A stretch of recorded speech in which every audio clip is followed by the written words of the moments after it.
Sweep away my pain, bring your healing to my heart. Help me love once again. Cares and worries get me down. Fear of failure fills my day. When I'm lost and all alone, help me, Lord, to find your way. People knocking at my door,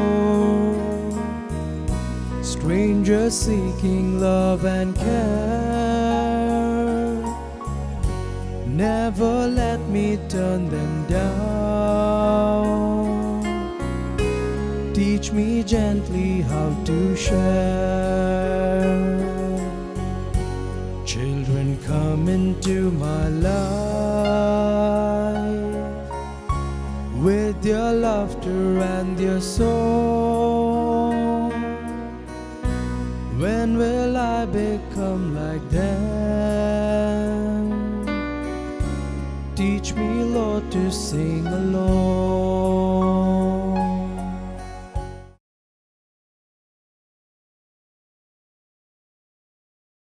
So, my dear friends, once again, hearty welcome to our Bible reflections. Okay, we were trying to analyze chapters 1 and 2 of 1 Kings. And we came to the conclusion that Solomon is indeed the new king of Israel. And in the books of Kings, 1 Kings chapters 3 to 11, we find the story of King Solomon narrated in detail. And when we think of King Solomon, what comes to our mind first? We can just say, together with the name Solomon comes the name of the temple. That is, Solomon is the one who built the temple of Jerusalem. And therefore, the greatest achievement of Solomon is the temple of Jerusalem, we can say. But even when he was appreciated so much for the temple, but we don't find him being appreciated by God, because he did not obey the commandments of the Lord faithfully. For some time in the beginning, he obeyed the commandments of the Lord, but later it happened that he was reluctant to follow the way of the Lord, and hence his future will be doomed. That's what we can see. Okay, now we come to chapter 3. And when we think of chapter 3, it is practically the story of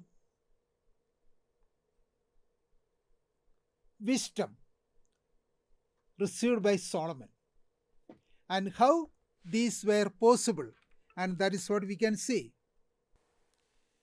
And as we enter into chapter 3, we find a statement in verse 2. The people were sacrificing at the high places because no house had yet been built for the name of the Lord. Okay, we know people were aware of the need to have a house for God. But since there was no house built for God, naturally the people, whenever they wanted to offer sacrifices to God, they erected some shrines on the hilltops and continued to worship Yahweh there. And that was being practiced. And hence, the urgency of building a temple comes to the forefront. That is the meaning of the word or meaning of the words given here. And as Solomon began to rule, we find he was one most favored by the Lord, just like his father David. And therefore, when Solomon was praying, God was ready to grant him what he wants to get. Verse 5, at Gibeon, the Lord appeared to Solomon in a dream by night, and God said, "Ask what I should give you." Therefore, here is an important question. God comes to Solomon and asks him, "What do you want? I will give it to you." And therefore, this story shows the rapport between God and Solomon. If Solomon asks for anything, God will give, and that would imply the wonderful relationship Solomon was able to retain with God. And therefore, we get a clear picture of that affinity or that closeness of Solomon with Yahweh. And that is the impression we get. And now Solomon is asking for something. But what does he want to ask for? And that's also very interesting, because usually a king may ask for extending his kingdom to become a great emperor, to have more glory, more wealth, to have more authority over vassal kingdoms, and so on. But we find something totally different here. And that is what we find here in verse 9. Give your servant an understanding mind, to govern your people, able to discern between good and evil. For who can govern this your great people? And it is something very interesting. Solomon is asking for an understanding mind, to discern good from evil. In other words, we can say he is asking for the wisdom. Actually, wisdom is a divine gift. It comes from the divine realm. And wisdom sometimes gets personified and so on, especially when we come to the wisdom books of the Bible. Here, of course, we see Solomon asked for the gift of divine wisdom. And this was most pleasing to Yahweh. Usually, the mortal kings will ask for the earthly gifts. And as we mentioned earlier, so many things could be asked for. But Solomon did not care to ask for such things.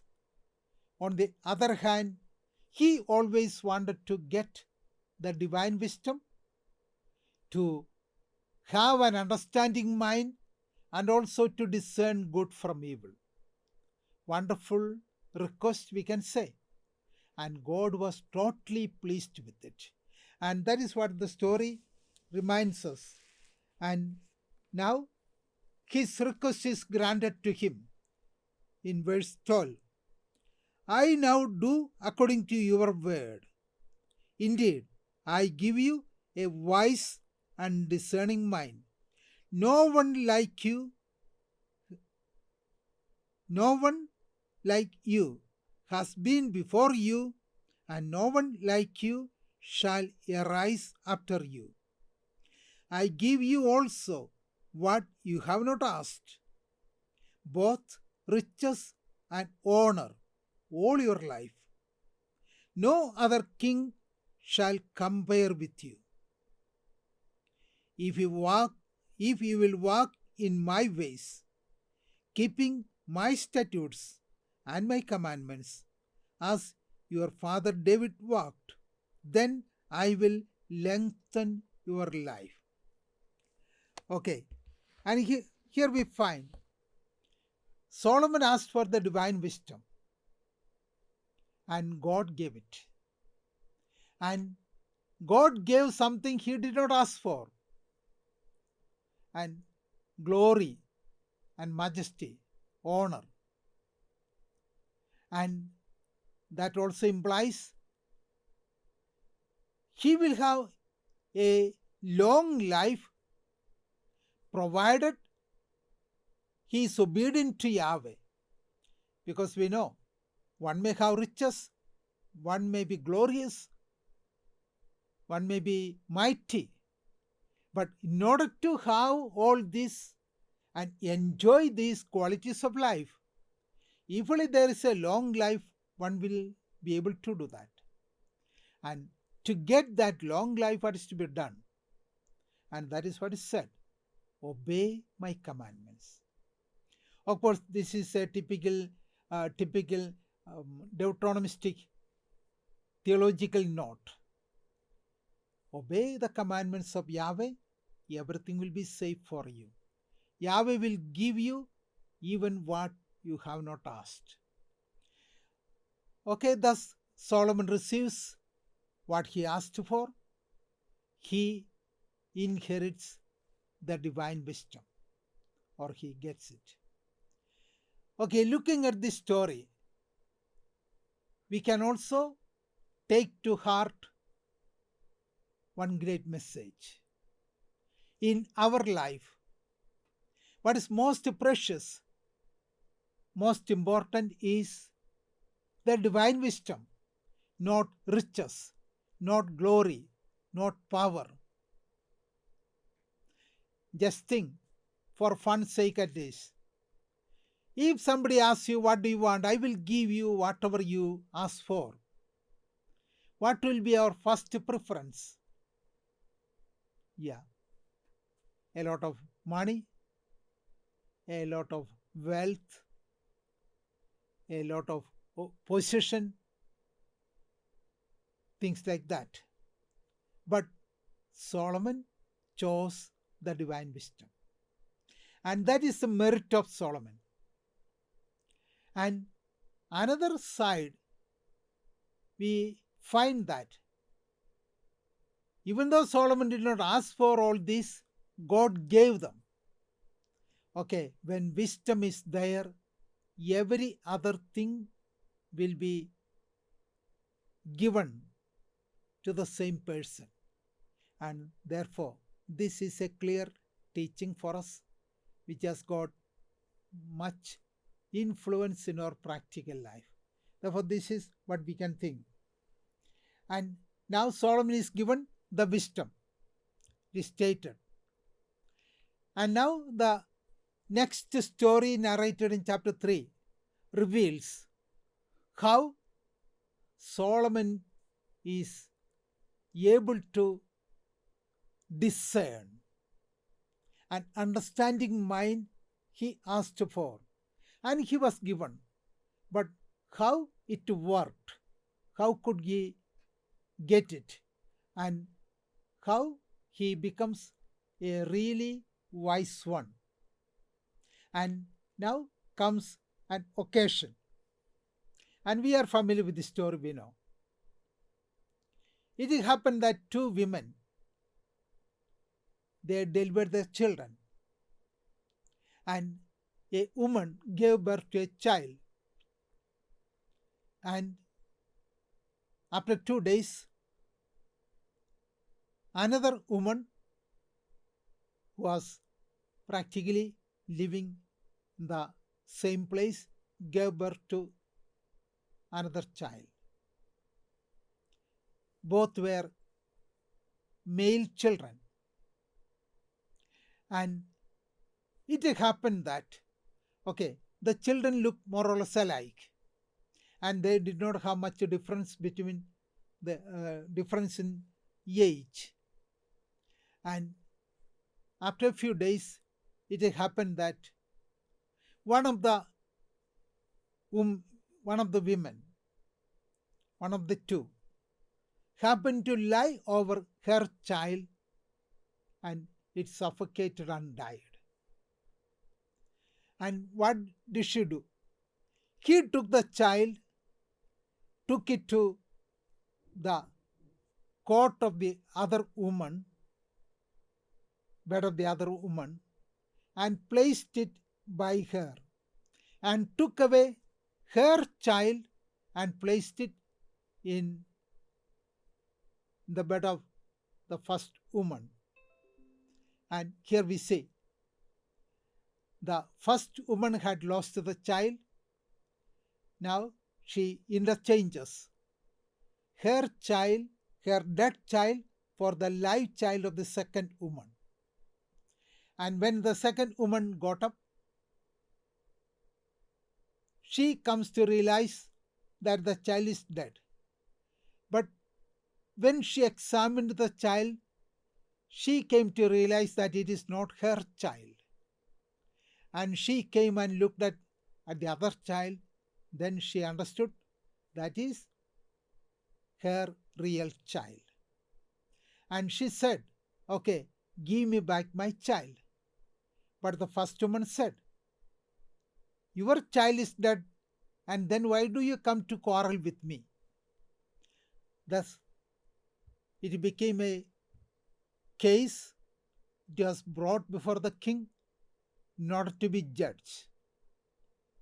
And there is no way to discern whose child is really the living child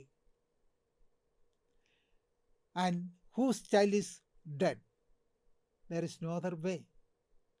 And then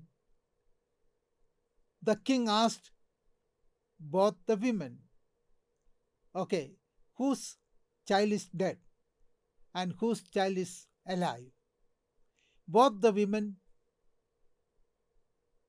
in the same manner, said, it is my child that is alive.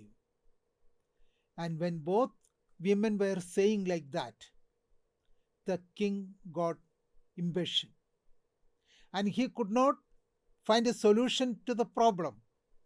How to discern which is the child of the second woman, who claims that the live child is her own child.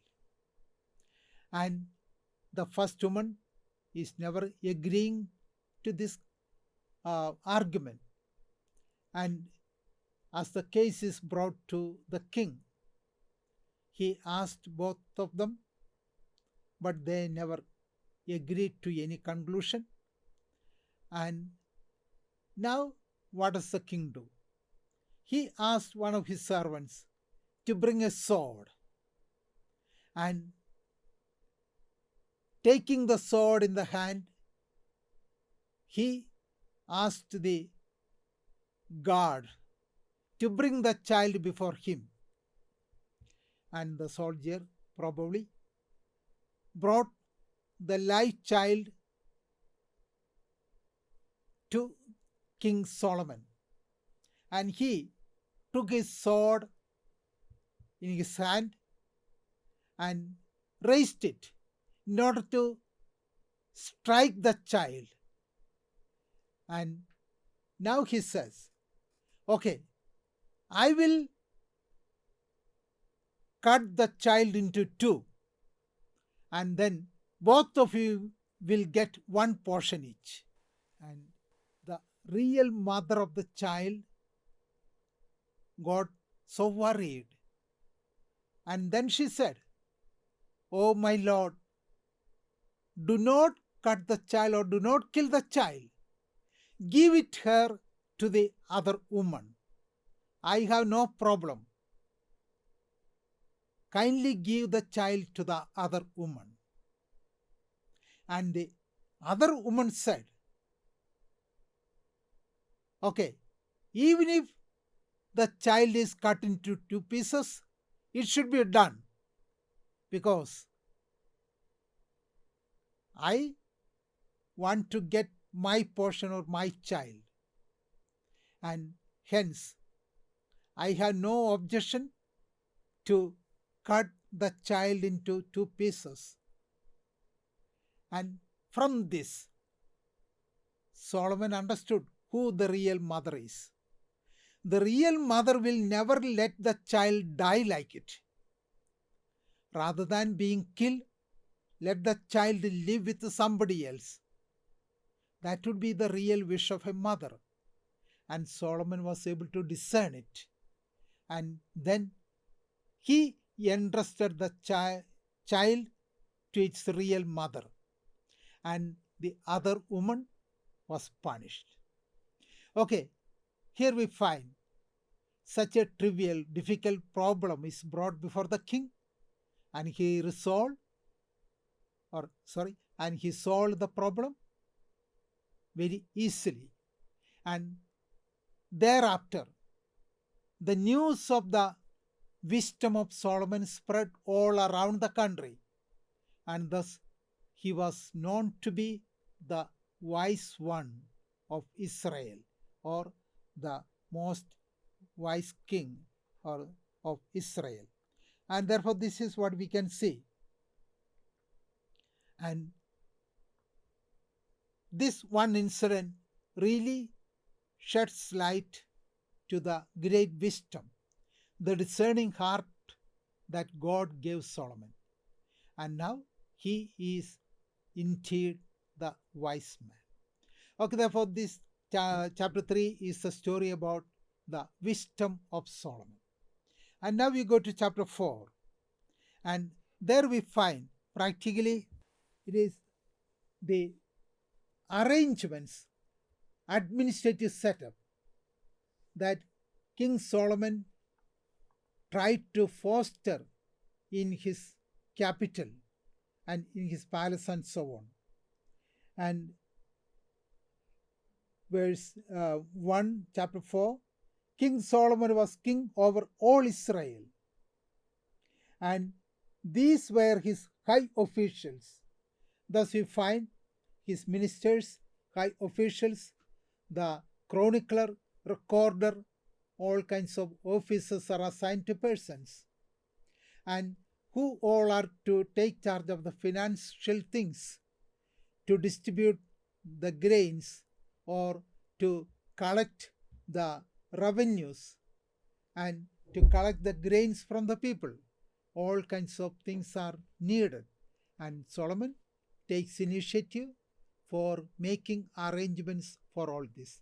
Thus we find there's a beautiful administrative setup now, and it is much better than that of King David, we can say, because Solomon had inherited this probably from Egypt. That is what we would find it later. Okay, therefore, this is a story that we find in chapter 4. And here we find there are people who are in charge of the personal affairs of the king, who are to take care for the people, and his military chiefs, and so on. And then we find he had his rule in the entire region of Palestine and even of Mesopotamia up to the great rivers of the east. In 421 we read like this: Solomon was sovereign over all the kingdoms from the Euphrates to the land of the Philistines. That means from the Mediterranean Sea up to the great rivers of the east. Okay, and therefore it is clear that, and even to the border of Egypt, and they brought tribute and served Solomon all the days of his life. And here we see the extensive area of Solomon's land. If you remember, earlier we had mentioned about a concept about the land of Canaan or the promised land, which is exactly the promised land. And we mentioned about three understandings. The promised land in a narrow sense, and that would be the land from the Mediterranean Sea up to River Jordan. Then the promised land in a broad sense, and that would mean the land on both sides of River Jordan. And okay, on one side it is Mediterranean Sea, and on the other maybe about 100 or 150 kilometers to the east of River Jordan, in that way. And there was also a third understanding we mentioned about, and that would mean the land of Canaan, or the promised land in the broadest sense. And then we mentioned, okay, the land from the Mediterranean Sea up to the great rivers of the east. That means the Mesopotamian area or the Middle East. And it would be almost 2,500 kilometers in breadth itself. And we know it is a very vast area. And then naturally it is clear that Solomon was having an effective control over all these nations. Therefore, it is not improbable to say that the promised land consisted of the entire land between Mediterranean Sea on the west and great rivers of the east, Euphrates and Tigris on the east. Okay, therefore, what is narrated here really gives the answer for the third dimension about, or the third understanding about the promised land. It is the land so extensive. And therefore, this is what we can mention about. And he received the tributes from all these places. And what's the result? He got a lot of wealth. We already mentioned earlier that David had conquered all the nations and was receiving much tribute, annual tribute. And Solomon continued to receive the annual tribute from these nations, and hence he was able to accumulate a lot of gold and silver, a lot of riches. And thus we find David and after him Solomon were having or were accumulating a lot of gold and silver and riches.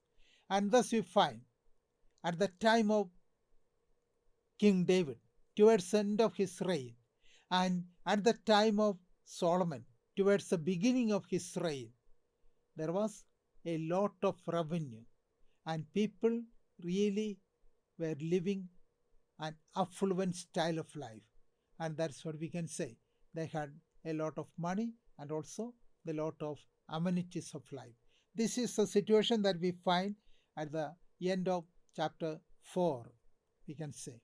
Okay, now we go to chapter 5, and where we find the construction of the temple. And the construction of the temple is the most important theme in the history of Solomon, we can say. And therefore, we will deal with that matter in our next session. Okay, now we are concluding with this. Therefore, Solomon is in a position to construct the temple. He has accumulated all that is needed for it, and David has done his part, and the rest done by Solomon. And now they are on the verge of making the dream of the temple of Jerusalem a truth. Okay, thank you and see you later. Loving God, we thank you for the blessing of reading your word together. We ask that these words of life, truth, and hope would continue to impact us in the days ahead. May your love and grace follow each of us, refreshed and blessed by you. Amen.